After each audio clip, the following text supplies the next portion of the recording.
नमस्कार साथियों, शिव पुराण की कहानियों की श्रृंखला में आज की कहानी है ऋषि पिप्पलाद कौन थे और शनि के साथ उनका क्या संबंध था।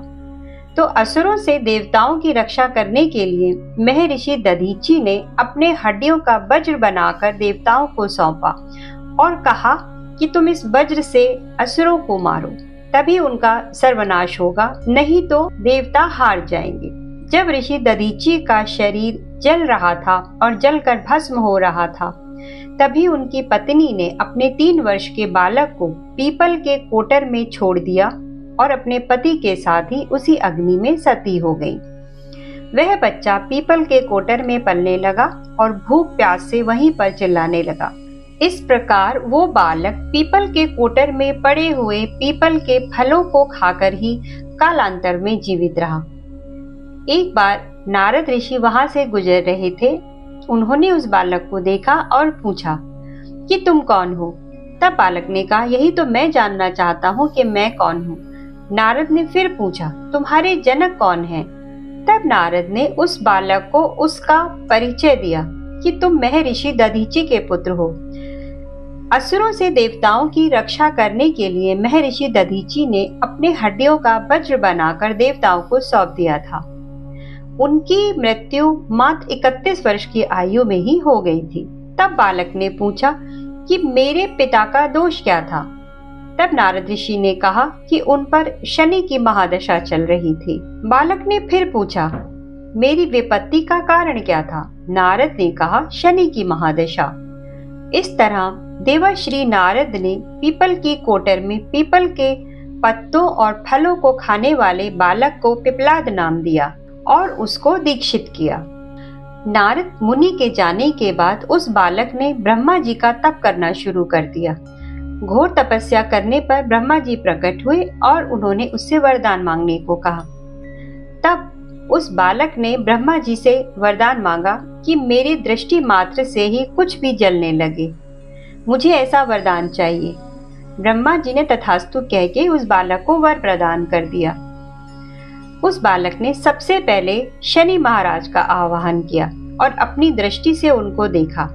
शनि महाराज जलने लगे, वो सशरीर ही जलने लगे। पूरे ब्रह्मांड में कोलाहल मच गया। सूर्य पुत्र सभी देवताओं के सामने ही सशरीर जल रहे थे। सभी देवताओं के अनुनय विनय करने के बाद भी वो शनि देव को बचा नहीं पाए और वो उसी प्रकार जलते रहे। यहाँ तक कि सूर्य भी अपने पुत्र को बचाने में असफल ही रहे। तब वो सारे देव ब्रह्मा जी के पास गए और उनसे अनुनय विनय करने लगे और शनि देव को बचाने की मांग की।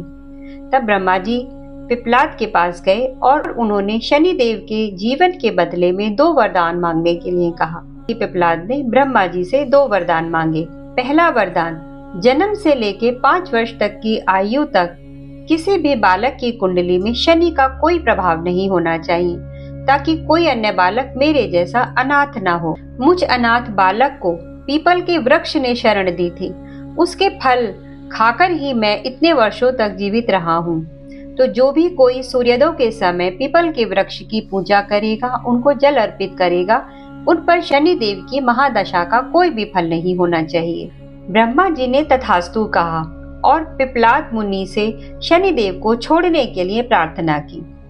तब पिप्पलाद मुनि ने अपने ब्रह्मदंड से शनि के पैरों पर वार किया और उनको लंगड़ा करके छोड़ दिया। शनि देव के पैर वो पहले की तरह तेजी से चलने के लायक नहीं रहे।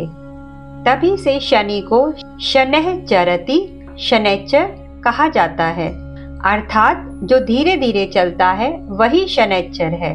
शनि आग में जलने के कारण ही काली काया वाले और अंग भंग वाले देवता हो गए। शायद शनि की काली मूर्ति और पीपल के वृक्ष की पूजा का यही नियम है। आगे चलकर पिप्पलाद मुनि ने उपनिषद की रचना की, जो आज भी ज्ञान का वृहत भंडार है। तो साथियों, ये थी महर्षि दधीची के पुत्र पिप्पलाद की कहानी। महर्षि दधीची का शिव पुराण में काफी उल्लेख मिलता है। आशा है शिव पुराण की ये कहानी आपको पसंद आई होगी। अगली कहानी फिर कभी। ओम नमः शिवाय।